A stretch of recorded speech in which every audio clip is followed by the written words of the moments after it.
ठीक है। ये माइक्रोवेव का कवर खोलेंगे। कवर खोलने के लिए साइड से हल्का सा इसको उठाएंगे, इसको इधर से घुमाएंगे। ठीक है। तो इसके पीछे मतलब साइड में लॉक होता है। ठीक है। उसके बाद हल्का सा इसको पीछे की तरफ स्लाइड करेंगे। ठीक है। तो देखो ये लॉक दिखाई दे रहा है, एक ये लॉक दिखाई दे रहा है। ये दोनों लॉक यहाँ पर फंस जाते हैं। हाँ, ऊपर भी लॉक होता है। ठीक है। अभी आपको यहाँ पर पार्ट आइडेंटिफिकेशन, इसमें अंदर कौन कौन सा पार्ट लगा हुआ है। तो आप ये मैग्नेट्रॉन पार्ट है, दिख रहा है, ये ट्रांसफार्मर, ये हमारा पीसीबी। ठीक है। बल्ब होल्डर, ये जो आप बात कर रहे थे थर्मोस्टेट या ओवरलोड, ये हमारा थर्मिस्टर जो टेम्परेचर को चेक करता है। ठीक है जी। उसके बाद ये हमारा फिल्टर पीसीबी है, ये फैन मोटर लगा हुआ है, यहाँ पर कैपेसिटर लगा हुआ है और यहीं पर डायोड भी है। ठीक है जी। तो जो कंपोनेंट आपने यहाँ देखें, यहाँ सारे लगे, इधर पीसीबी लगी हुई है। तो सबसे पहले हम चेक करेंगे पीसीबी। जब भी डेड केस मिलता है तो क्या चेक करना है। ठीक है। तो पीसीबी तक सप्लाई आ रही है नहीं आ रही है, उससे पहले हमने फिल्टर पीसीबी लगा रखा है। तो फिल्टर पीसीबी का फ्यूज ओके है नहीं ओके। तो सबसे पहले हम फ्यूज चेक करेंगे। ठीक है। यदि डेड मिलता है, क्योंकि इसके अंदर आपको कुछ गिने चुने ही फॉल्ट मिलेंगे, या तो डेड मिलेगा, या नो हीटिंग मिलेगा, या लो हीटिंग मिलेगा। ठीक है। इस तरीके से आपको अभी तक में लगभग हाँ, सबसे ज्यादा फेलियर आता है नो हीटिंग का।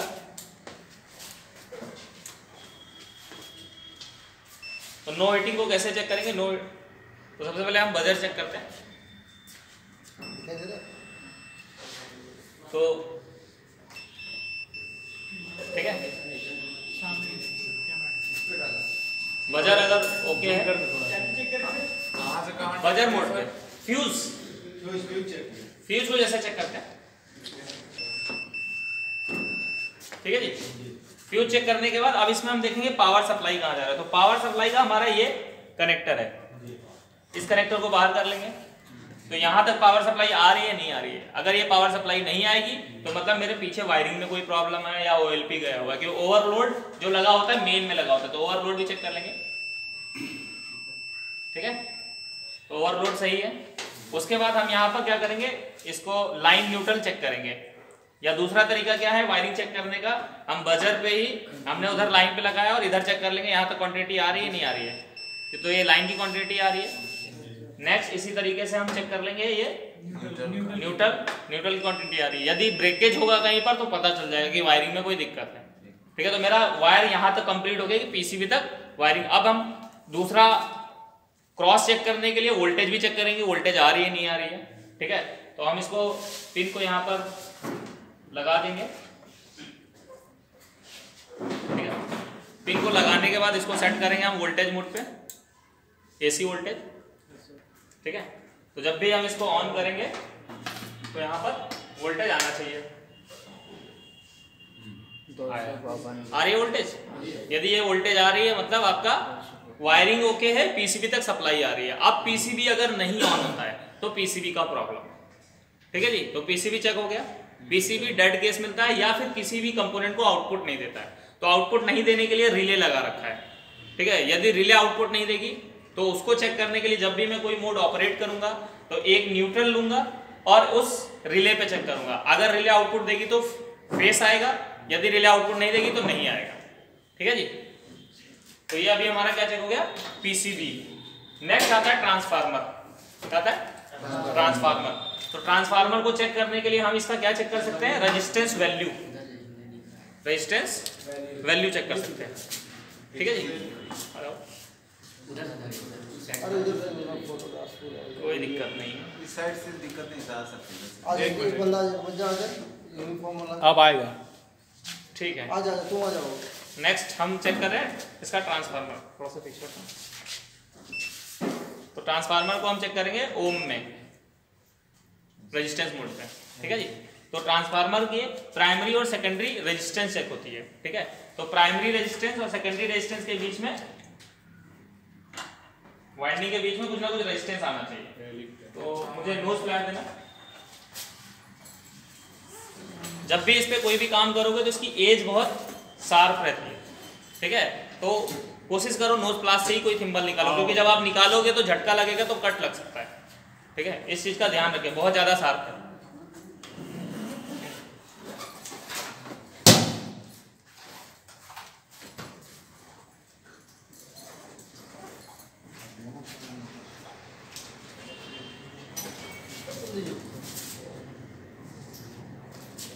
तो अभी हम इसका सिंबल आउट कर दिया। ठीक है, तो प्राइमरी पे देखेंगे कितना रेजिस्टेंस है दिखा रहा है। ठीक है, तो प्राइमरी पे हम दोनों पे लगा के देख लेंगे। 2.3 लगभग 2.7 के करीब आ रहा है, 2.7 ओम। 2.7 ठीक है जी, तो ये हमारा क्या चेक हो गया, प्राइमरी, ये प्राइमरी हो गया। और ट्रांसफार्मर वैसे जनरली इतनी जल्दी खराब नहीं होता है, ट्रांसफार्मर जल्दी ओवरहीट होता है, हाँ, स्मेल करता है। ठीक है, यदि मैग्नेट्रॉन खराब हो गया है और उस केस में अगर आप इसको यूज कर रहे हैं तो वो क्या कर देता है, उसको ओवरहीट कर देता है। ठीक है, या फिर कभी कभी वाइंडिंग ओपन होती है, बहुत रेयर है ये वाइंडिंग ओपन आपको मिलेगा, लेकिन आपको ट्रांसफार्मर चेक करना है कि ट्रांसफार्मर सही है या नहीं सही है। ठीक है, फिर उसके बाद इसका आपको सेकेंडरी चेक करना होता है। हाँ, सेकेंडरी, प्राइमरी चेक कर लिया, प्राइमरी के बाद सेकेंडरी। तो सेकेंडरी में हमने क्या लगा रखा है, फ्यूज। क्या लगा रखा है, फ्यूज। तो हम इसका जो ये आउटपुट वाला फ्यूज वाला है इसको बाहर कर लेंगे। सेकेंडरी जैसे आउटपुट है वहाँ पे, मतलब जैसे आउटपुट है वहीं पे फ्यूज लगा हुआ है। हाँ, ये फ्यूज लगा है ना। हाँ। ठीक है, तो सेकेंडरी को चेक करने के लिए हम इसका एक ग्राउंड लेते हैं और सेकेंडरी पे चेक करेंगे। तो देखो अभी यहाँ पर कितना रेजिस्टेंस आना चाहिए,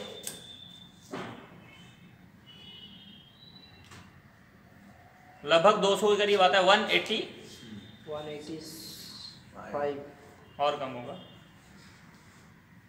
185 ओम के करीब आप लिख सकते हो सेकेंडरी का। 185 ओम। फर्स्ट में कितना होता है सर? जी 185 ओम्स ना जी। 185। ठीक है, ये चेक करने के बाद आपको फ्यूज चेक करना है, आपका फ्यूज काम कर रहा है नहीं काम कर रहा है। ठीक है, तो फ्यूज को क्वांटिटी पे ही चेक कर लेंगे जैसे चेक करते हैं, उसके बाद आप इस पे लगा देंगे। तो अभी हम स्टेप चेक करें, पहला था डेड, दूसरा है नो हीटिंग। नो हीटिंग के केस में दो चीजें हो सकती हैं, यहाँ सप्लाई आ रही है नहीं आ रही है। अच्छा, ये ट्रांसफार्मर का जितना ओम्स बताया उतना नहीं आएगा तो खराब है। हाँ, या तो ओपन या शॉर्ट। ओवरहीट होता है ऐसे। हाँ, ओवर हीट होगा तो ट्रांसफार्मर तो काम करेगा, आउट करेगा, बट गर्म होगा। तो उस केस में आपको वो फिर उसका फिजिकल प्रॉब्लम है, ओवर हीट हो रहा है ना, तो उस केस में आपको फिर ट्रांसफार्मर बदलने की जरूरत है। ठीक है जी, और जब भी चलाओगे तो स्मेल करेगा, वार्निंग स्मेल करेगी बहुत ज्यादा, तो वहां पर आपको बदलना ही है। ठीक है जी, जैसे सर सेकंड स्टेप में बोल रहे हैं कि 150 कितना से कितना सर वो तो 200 तक 200 लगभग 200 उनके करीब आता है। 200 ट्रांसफार्मर के डिजाइन के हिसाब से अलग अलग होता है, ब्रांड वाइज अलग अलग होता है, लेकिन एक आइडिया मिल जाता है कि रेजिस्टेंस आ रहा है तो मतलब ट्रांसफार्मर की कॉइल ओके है। ठीक है जी, नेक्स्ट हम आते हैं, आपको अगर नो हीटिंग की कंप्लेंट मिल रही है तो उस केस में आप चेक करोगे कि सप्लाई ट्रांसफार्मर तक आ रही है नहीं आ रही है। ट्रांसफार्मर अभी हमने फिजिकल चेक कर लिया, अब हम सप्लाई चेक करेंगे। तो सप्लाई के लिए हम क्या करेंगे, इसका आउटपुट पे वोल्टेज चेक करेंगे। ठीक है जी, तो एक पिन ये लगा दिया, हाँ, जो ट्रांसफार्मर को दे रहा है, तो इसको एसी पे लगाया।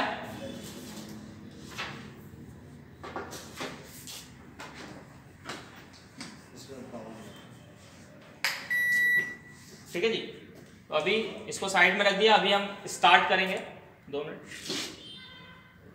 स्टार्ट कर दिया, तो अभी आ रहा है वोल्टेज, 250। तो हमारा पीसीबी का रिले सही है। ओके है। ठीक है, ट्रांसफार्मर हमने चेक कर लिया। नेक्स्ट फ्यूज को हम चेक कर लेंगे, फ्यूज को इसको बजर मोड में सेट करेंगे।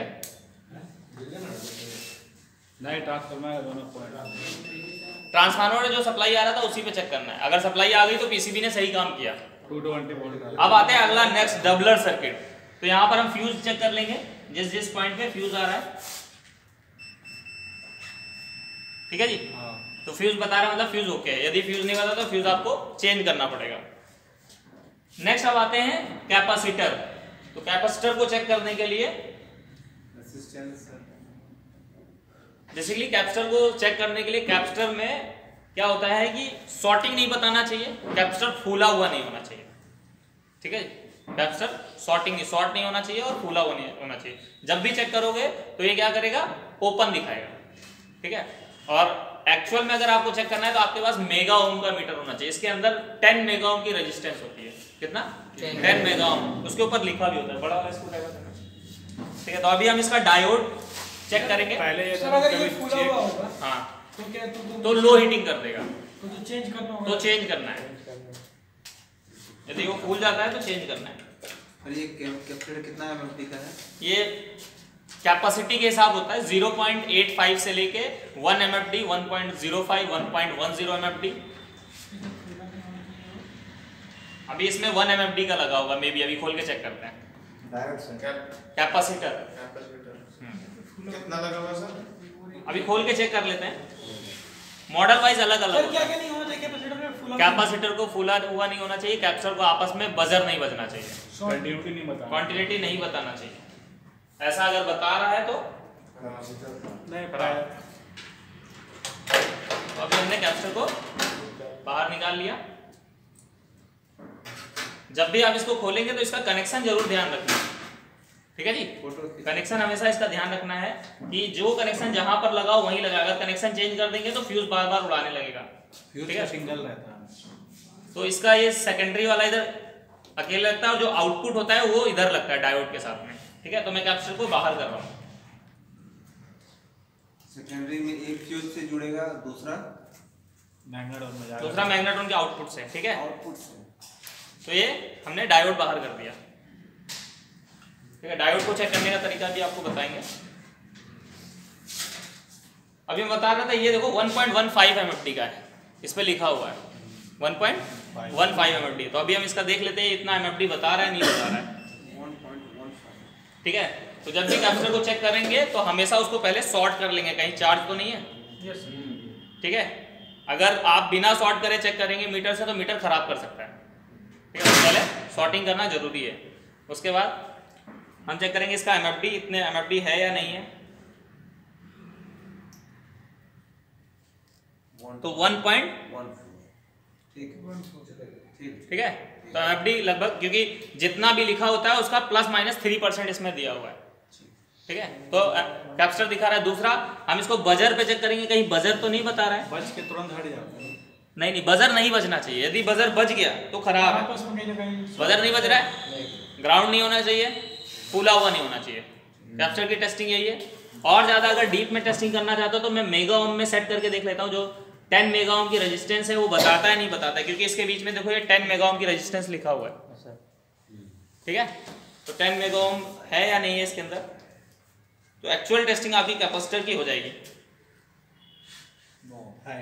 दिखा रहा है, बढ़ रहा है, ठीक है। तो लगभग ये दिखा रहा है। तो कैपेसिटर मेरा ठीक है, ठीक है। तो कैपेसिटर टेस्ट कर लिया। Next diode. डायोड को वैसे बजर पे चेक करना है। बजर पे चेक करोगे तो बजर नहीं बजना चाहिए। यदि बजर बज गया तो खराब है।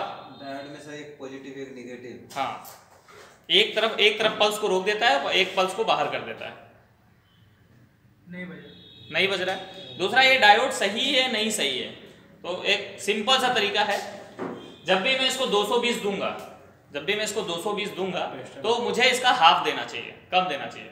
तो मान लो मैं यहाँ पर जो सप्लाई आ रहा है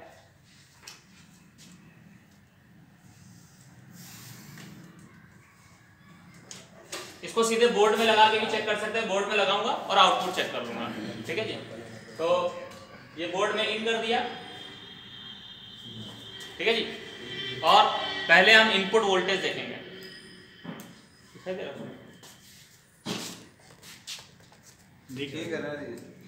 ठीक है जी। अभी एसी पे लगाया, ऑन किया। सबसे पहले इनपुट वोल्टेज क्या आ रहा है 250, ठीक है। अब हम इसका आउटपुट चेक करेंगे, 120। कम कर रहा है नहीं कर रहा है, हो रहा है कम ठीक है, मतलब डायोड अपना काम कर रहा है। कहीं देर को उठा सकते हैं। हाँ किधर हाँ, लाइन किधर एक पल्स को कम करेगा। तो ये सबसे सिंपल टेस्टिंग है। जो भी वोल्टेज देंगे उसको हाफ कर देना चाहिए, ठीक है। हम लोग पहले टेस्टर से देखते थे। हाँ, तो डायोड जो आपका सर हाफ करता है, तो ये सिंगल डायोड है ना। हाँ, सिंगल डायोड है। हाँ। तो इसमें डायोड का भी कैपेसिटी होगा। हाँ, डायोड का नंबर होता है। सिर्फ ऐसा नहीं कि जो छोटा डायोड है उसको नहीं वो नहीं लगा सकते, ये बड़ा डायोड ही लगाना, कैपेसिटी के हिसाब से लगाना होता है। तो लगभग सब डायोड एसी डायोड होता है कि डीसी भी होता है? डायोड का बेसिकली काम क्या होता है, जो भी आप दोगे उसका एक पल्स रोक देगा। यदि मैं दूसरी तरफ 2 डायोड लगा दूंगा तो दोनों पल्स रोक देगा, तो एक निगेटिव बना देगा, वो ब्रिज डायोड बनाने का काम होता है। बट ये एक जो ग्राउंड कर रहा हूं ये ग्राउंड लेगा, बट जो रिटर्न आ रहा है उस रिटर्न को नहीं देगा। समझ में? ठीक है जी। तो डायोड टेस्ट हो गया। डायोड के बाद हमारा ये डबलर सर्किट, उसका आता है नेक्स्ट मैग्नेट्रॉन। तो मैग्नेट्रॉन चेक करने के लिए इसमें इलेक्ट्रिकल और फिजिकल चेक होता है। अगर मैं इलेक्ट्रिकल चेक करूंगा तो इसका रेजिस्टेंस देखूंगा, मतलब बजर बजना चाहिए लेस देन 1 ओम, दोनों पॉइंट पे कितना, लेस देन 1 ओम। तो इसको मैं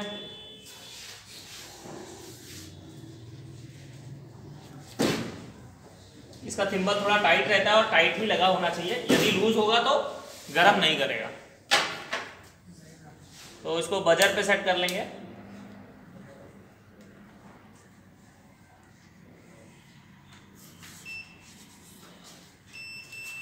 ठीक है, इन दोनों पे चेक करेंगे तो बजर बजना चाहिए तो सही है। हाँ जी, लेस देन 1 ओम के करीब आता है। कभी-कभी तो बजट बजता है, फिर भी हाँ। खराब होता है। ठीक है, आते हैं नेक्स्ट उस पर। अभी हम फिजिकल टेस्टिंग कर रहे हैं। दूसरा हम ग्राउंड चेक करेंगे। ग्राउंड चेक कर लिया, ये मेरा इलेक्ट्रिकल टेस्ट हो गया कि अंदर का जो फिलामेंट है वो ओके, ओपन नहीं है फिलामेंट। दूसरा, इस मैग्नेट्रॉन में 2 मैग्नेट लगे होते हैं, तो कभी कभी ये ओवरहीट होने की वजह से क्या होता है, ये ब्रेक हो जाता है। जब ब्रेक हो जाएगा तो फिर काम नहीं करेगा। तीसरा, जब कस्टमर इसको एम्प्टी चला देता है, खाली चला देता है, तो उस केस में क्या होता है, जो अंदर का एंटीना होता है, जो गन होता है, वो गन डैमेज हो जाती है, तो जिसकी वजह से क्या होता है, वो हीट करना बंद करता है। आप चेक करोगे सप्लाई सब कुछ आ रहा है लेकिन हीट नहीं कर रहा है। ठीक है, तो वो टेस्ट करने के लिए एक अलग तरीका है। उसको टेस्ट करने के लिए हम क्या करेंगे, नियॉन बल्ब, इंडिकेटर वाला बल्ब मंगाएंगे। नियॉन बल्ब, छोटा सा बल्ब मंगाएंगे, और उस इंडिकेटर वाला कौन सा है? इंडिकेटर बल्ब होता है, ये टेस्टर के अंदर बल्ब होगा। टेस्टर वाला बल्ब निकाल लेंगे, उसको अंदर रखेंगे और चलाएंगे। यदि वो जल गया तो मतलब मैग्नेट्रॉन काम कर रहा है। ठीक है, अभी इसको लाइव टेस्ट करके दिखाएंगे। वो जल जाएगा? हाँ, वो जलेगा, जलता हुआ दिखाई देगा। तो आपको वो पता, क्योंकि इलेक्ट्रॉन्स जा रहे हैं ना वहां पर। इलेक्ट्रॉन से जलता है। हाँ, तो अभी दिखाएंगे, वो लाइव दिखाएंगे आपको। तो ये चेक हो गया। तो अभी आपका ये क्लियर हो गया। नेक्स्ट लगे हाथ हम फैन मोटर भी चेक कर लेते हैं। तो फैन मोटर में भी रेजिस्टेंस आना चाहिए। ठीक है, वो 220 पे चलता है। हाँ, फैन मोटर इसकी 220 है। सर ये ट्रांसफार्मर से जो बताया कैपेसिटर में आता है, तो वो वहाँ से न्यूट्रल आता है ना, जो कि कैपेसिटर में एक जुड़ा हुआ है। कैपेसिटर में अभी जो कैपेसिटर में चेक किए, हाँ आप बोले एक आउटपुट वहाँ से जो ऐड होता है कैपेसिटर में, हाँ, तो वो तो न्यूट्रल ही आता होगा ना, ये ठंडा ही आता होगा ना सर? नहीं, इस साइड से। हाँ सेम भाई, एसी दे रहे हैं उसको 2000 वोल्ट एसी करता है, फिर इससे 2000 वोल्ट बूस्ट करता है। याद दे रहे 2100 वोल्ट एसी इसको बूस्ट करेगा। ठीक है, अभी फैन मोटर का रेजिस्टेंस चेक कर लेते हैं। तो इसको रेजिस्टेंस मोड पे लगाएंगे। ठीक है जी, तो आप लिख लो फैन मोटर का रेजिस्टेंस कितना आएगा, 473 ओम।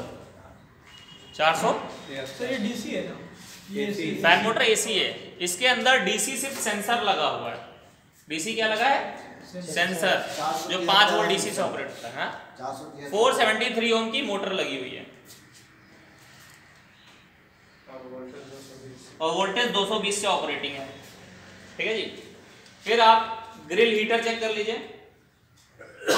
इसमें ग्रिल का हीटर लगा हुआ है। ठीक है जी, और यहीं से आप कितना है? बता रहे, चेक करके बता रहे कितना है।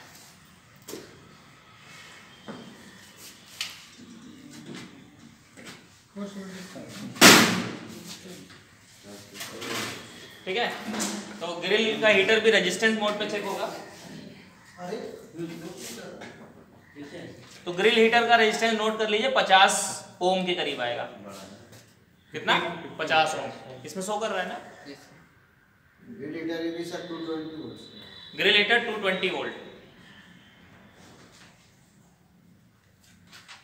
तो क्या चेक हो गया हमारा, 220 वोल्ट। 220 वोल्ट नहीं, अभी रेजिस्टेंस चेक हुआ है। कितना है? 50 ओम।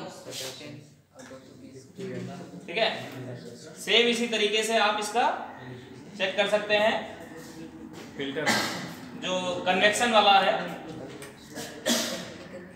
कन्वेक्शन हीटर, तो कन्वेक्शन हीटर है 35 ओम का क्या सर है 35 ओम का कन्वेक्शन हीटर। ठीक है जी, कन्वेक्शन क्या बोले?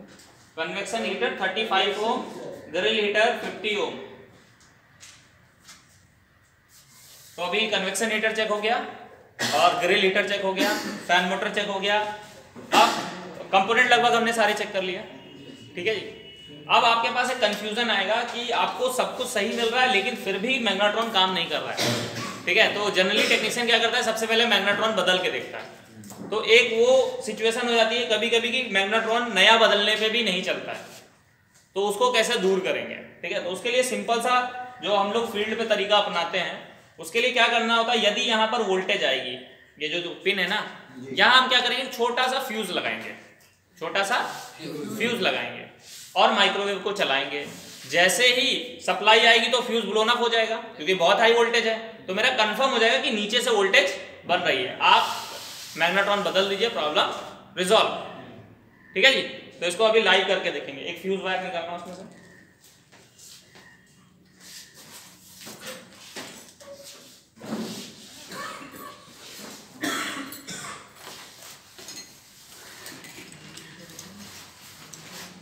तो इसको फिर से फिट कर देते हैं। इसमें डायोड कौन सा वैल्यू के लगा हुआ है? डायोड कौन सा वैल्यू लगा हुआ है? नंबर लिखे होते हैं, वैल्यू नहीं है, नंबर से। ये नॉर्मल टीवी वाला डायोड नहीं है, ये अलग तरह का डायोड, सिंगल डायोड है, हैवी कैपेसिटी का डायोड है। ये नॉर्मल डायोड मतलब नॉर्मल डायोड किस जगह पे नहीं चलेगा? हाँ जी, माइक्रोवेव का डायोड बिल्कुल अलग होता है। आपस में बातें मत करो। तो सर डायोड को चेक करने का प्रोसेस जैसे वोटर डायोड होता है नॉर्मल डायोड, उसको भी आपको सबसे सिंपल तरीका बताया, वो सबसे सिंपल तरीका है। 9 वोल्ट वाला। कोई भी डायोड, ये हाईएस्ट कैपेसिटी का डायोड चेक करने के लिए, कोई भी डायोड की लोएस्ट कैपेसिटी का भी कर सकता है। हम सिर्फ माइक्रोवेव की डायोड की बात कर रहे हैं, वो इलेक्ट्रॉनिक्स है। जो आप बात कर रहे हो फ्रिज का, वो इलेक्ट्रॉनिक्स है। थोड़ा सा साइड हो सर ये कोई भी फ्यूज वायर, हाँ इसी का, हाँ बस बस छील लेना उसको, कटर वो स्क्रू देना है किसको।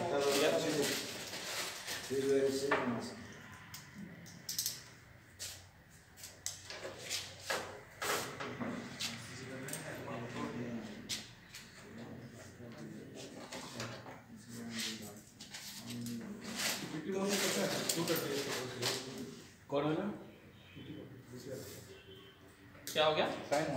टीटी टीटी मोटर जिसका टर्न टेबल मोटर है, वो भी आपका 220 से ऑपरेट होता है।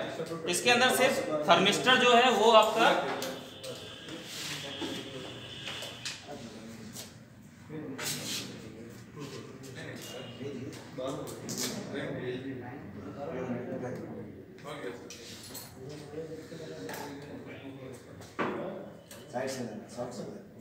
मोटा हो गया। मोटा बात कर रहे हो तो बता दो। सिंगल तार चाहिए, सिंगल दो देना, दो देना। सिंगल सिंगल सिंगल एक। यूज का मतलब कौन? अरे चेक करने के सिंगल दे देना।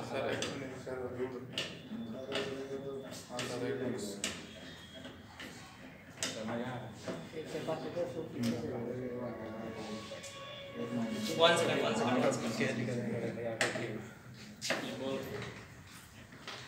कैप्चर लगाने में थोड़ा सा टाइम लगता है क्योंकि इसको फिट करना होता है ना, खुल तो जाता है आसानी से, फिट करने के लिए थोड़ा सा लॉकिंग सिस्टम होता है इसमें। आप साइड हटो थोड़ा।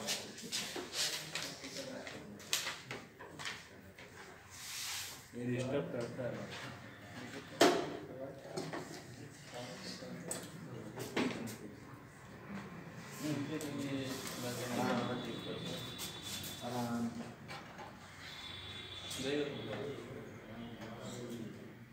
किसमें?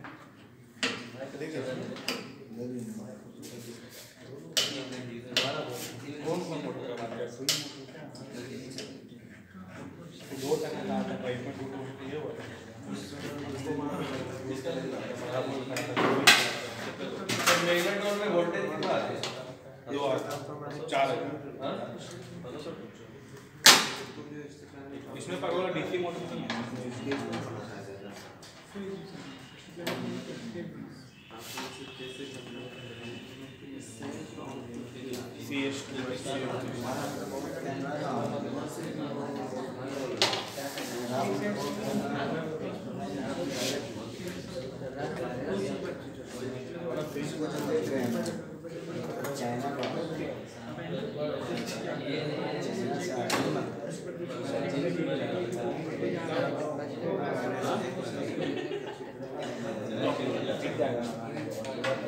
ठीक है जी, अभी हमने कनेक्शन कर दिया है, ठीक है सारा।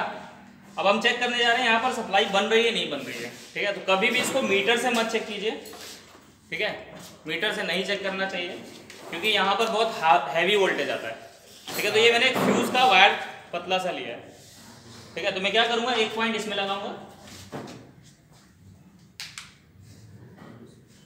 और दूसरा पॉइंट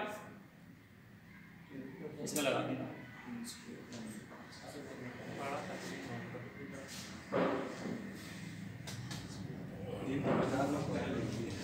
एक तार उसमें एक तार उसमें देना सर। देना, दूसरा वायर देना, दूसरा वाला वो गिर गया।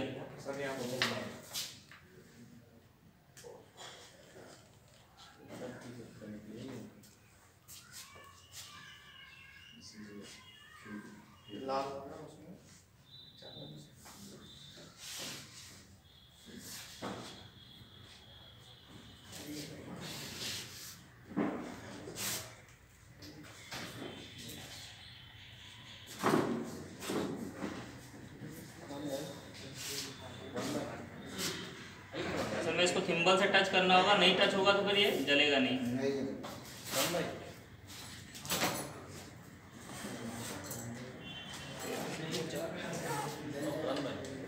थोड़ा बड़ा तार काटना। दो मिनट साइड रुको। कौन सी का बाबू?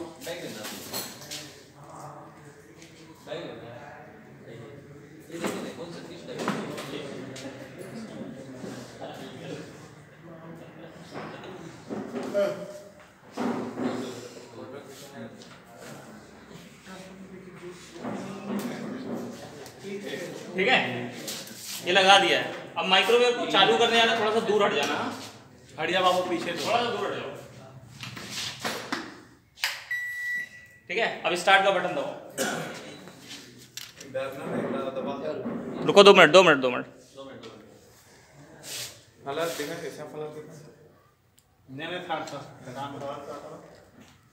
दबाओ, स्टार्ट का बटन दबाओ। तो देखो फ्यूज जला था, बंद कर, हट गया सर। ठीक है। तो ब्लोन अप हो गया। अगर वो नहीं कटेगा तो किसमें प्रॉब्लम होना चाहिए? अगर वो नहीं होता है तो नीचे आपका ट्रांसफार्मर या फिर फ्यूज या फिर डायोड या कैपेसिटर, आपके डबलर सर्किट में प्रॉब्लम है। यहाँ तक आपको वोल्टेज मिल गया, वहाँ तक तो वोल्टेज आ रही है, ठीक है। तो आप कंफर्म हो गए पीसीबी ओके है, बट ये ऑपरेट नहीं हो रहा। अब अगर ये हो गया, इसके बाद आपने लगाया तो कंफर्म है कि मैग्नेट्रॉन गया हुआ है, ठीक है जी। फ्यूज जुड़ जाए तो फ्यूज उड़ गया, कंफर्म है, ये सबसे बेस्ट तरीका है। तो ना कोई खतरा है। वहाँ वोल्टेज कितना आता है सर? 4400 किया इस जगह पर 4400 4400, इसीलिए किसी भी मीटर से नहीं चेक करना चाहिए, ठीक है जी। अब एक चीज और बच गया, इसके अंदर थर्मिस्टर बच गया, ये सेंसर जो कन्वेक्शन पे लगा होता है, ठीक है जी। इस थर्मिस्टर की वैल्यू चेक कर लेंगे इस पॉइंट पर। हाँ, तो इसको सिलेक्ट कर लेंगे हम रेजिस्टेंस मोड पे। रेजिस्टेंस मोड पे सेट कर लिया, तो देखते हैं कितने किलो ओम। ये हाई टेम्परेचर पे काम करता है तो हाई वैल्यू का भी होगा, लगभग 200 किलो ओम का हो सकता है, क्योंकि 250 डिग्री सेल्सियस तक टेम्परेचर को सेंस करता है ना ये।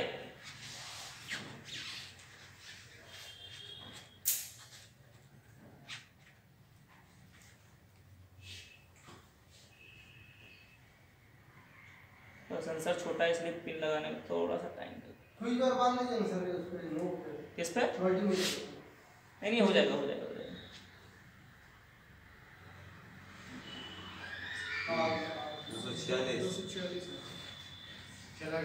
चलिए थोड़ा टाइम लगेगा। 154 ओम से ना। हाँ किलो ओम से। 154 kilo ohm. Sir kilo ohms और ओम्स ये समझ में नहीं आता है। किलो ओम और ओम का डिफरेंस नहीं पता भाई। 1000 ग्राम बराबर 1 किलो। तो जब छोटी वैल्यू का होगा तो जैसे मोटर को चेक कर रहे थे 473, 1000 ग्राम हो जाता तो 1 किलो ओम दिखाता। वैसे ही ये बहुत हैवी रेजिस्टेंस इसलिए किलो ओम में आ रहा है। ठीक है। थर्मिस्टर कितना है? 150 कितना दिखा रहा है? 154। टेम्परेचर बढ़ा हुआ है तो क्योंकि हमने इसको गर्म किया था ना, कैबिनेट गर्म है ना, तो घट गया है। 25 डिग्री सेल्सियस पे 200 ओम बताएगा, 200 किलो ओम। मैग्नेट में सर 1 ओम आया था, वो किलो ओम आया था या ओम लेस देन 1 ओम। 1000 ग्राम 1 किलो। हाँ 1000 ग्राम बराबर 1000 ओम बराबर 1 किलो ओम। 1000 ग्राम बराबर 1 किलो बोलते हैं ना ऐसे। तो सिंपल सा तरीका है 1000 ओम बराबर 1 किलो ओम। तो अभी सारा कुछ चेक हो गया। ठीक है। अब इसके अंदर खाली क्या बचा है हमारा? TT motor. तो टीटी मोटर इसके बॉटम में लगा होता है। ठीक है। तो खाली मैं आपको दिखा दूंगा कि वो लेकिन खुल नहीं सकता क्योंकि वो कैविटी के अंदर होगा। खोलने के लिए आपको उसकी प्लेट को काटना पड़ेगा। तो अब ये नया माइक्रोन हम नहीं काटेंगे। ठीक है। तो अगर मुझे यहाँ से पीला काला यहाँ से आप देख सकते हो ये 2 तार जा रहे हैं। तो रेजिस्टेंस को चेक करना है तो हम क्या करेंगे, इसका एक न्यूट्रल पॉइंट पकड़ लेंगे और एक फेस वायर पकड़ लेंगे जो इधर से जा रहा होगा हमारा। ठीक है जी। तो हम रेजिस्टेंस को चेक कर सकते हैं। तो बिना खोले हम यहाँ से रेजिस्टेंस को देख लेंगे। तो इसको हमने रेजिस्टेंस मोड पे डाल रखा है, एक इस पे लिया और न्यूट्रल उसका डायरेक्ट गया होगा। कोई भी न्यूट्रल में तो न्यूट्रल से हमने यहाँ से ले लिया। तो देखो कितना आ रहा है, 502 ओम की है। 502 ओम की है स्विंग मोटर। हाँ ओम।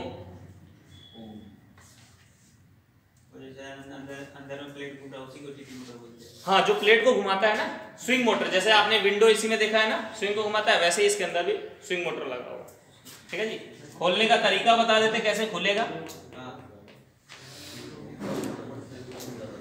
अब एक काम करो, प्लेट निकाल, प्लेट को बाहर कर लो, फोन बंद कर लो।